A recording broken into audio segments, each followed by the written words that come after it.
Baochai and Allspice Court.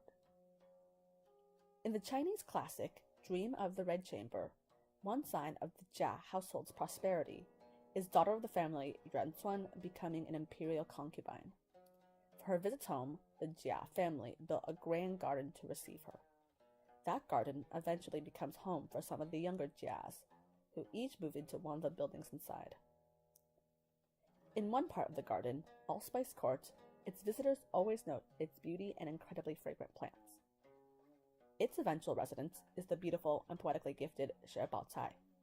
Baochai is one of the novel's most important characters, but it's difficult to get a complete sense of her personality. Baochai, the perfect Confucian daughter, often says and obeys what's expected of a virtuous girl without revealing if that's really what she thinks or wants to do. Because of that subservient and calm attitude, critics have called her feelingless. In a narrative where her obedience obscures her voice, Allspice Court offers an explanation of Baochai's personality. Allspice Court brings out more of her character because that's where Baochai is at home and in control. A lot of her more intimate moments happen inside, like her discussions with her cousin Shangyun.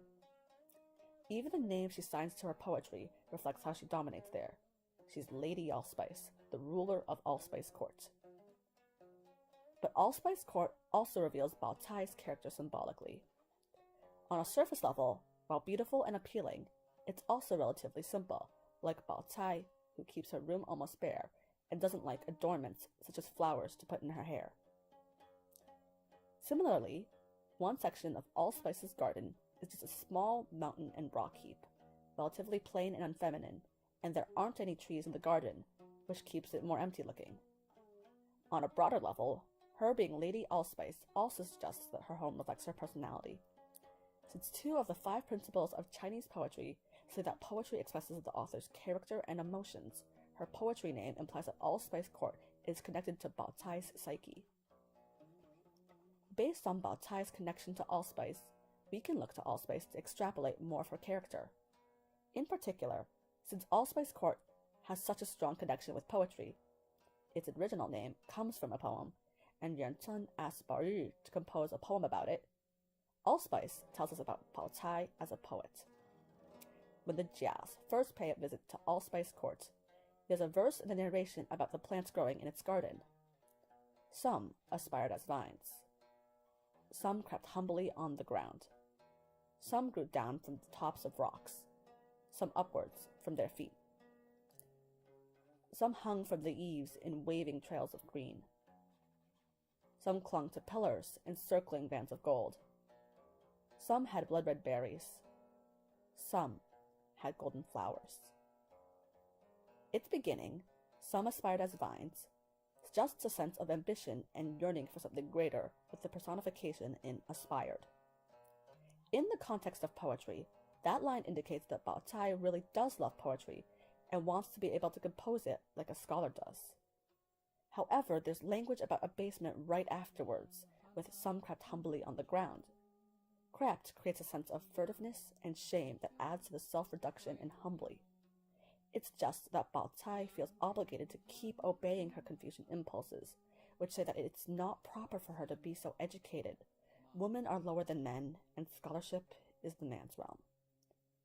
This conflict motif keeps repeating, showing just how deeply torn she is. The couplet, "Some grew down from the tops of rocks, some upwards from their feet," contrasts grew down with upwards.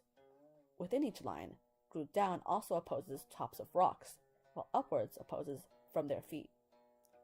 Baochai is so incredibly tangled up inside that there are smaller tangles within the larger ones, and yet she cannot express any of it, because then she would not be the perfect Confucian daughter. There are several instances in the novel where Baochai lectures other women about propriety. In particular, there's an incident inside Allspice where Shangyun is supposed to organize a poetry club meeting. Baochai ends up taking over the planning and making most of the decisions, which would seem to indicate the strength of her passion for poetry. However, in the middle of her planning, Baochai suddenly declares, "But why am I saying this all for? Spinning and sewing is the proper occupation for girls like us. Any time we have left over from that should be spent in reading a few pages of some improving book. Not on this sort of thing. She then returns to discussing poetry themes with Shang Ying. The text leaves it ambiguous whether she sincerely believes her words or is lying to tear Shang Ying down, but the conflict of Allspice Court hints heavily that she does believe what she says. It's not that Baochai is trying to be preachy, it's more that she's trying to convince herself to give up on her ambition to compose poems. Her lectures are aimed at herself as much as others and are meant to remind her that being a poet is not acceptable for her as a woman. When Baochai stops talking about poetry themes to ask, "But why am I saying this all for?" it's not a rhetorical question. She's actually asking herself why she's pursuing something she knows is wrong. In her lecturing and in general, she is not being two-faced or insincere or malicious. Baochai is a girl who's caught between her passion and everything she's been taught. Readers often overlook Baochai because her strict adherence to Confucian norms makes her seem bland and predictable. However, Cao Shiqun gives her complexity below that dull exterior with subtle indications of her passion, her turmoil, and her unhappiness. It is through this sympathy for Baochai that Cao Shiqun displays his insight into life as a woman in the Qing dynasty. Even the supposed model citizen, who possesses just about every virtue desired by society, is left feeling discontent, suffocated, and trapped.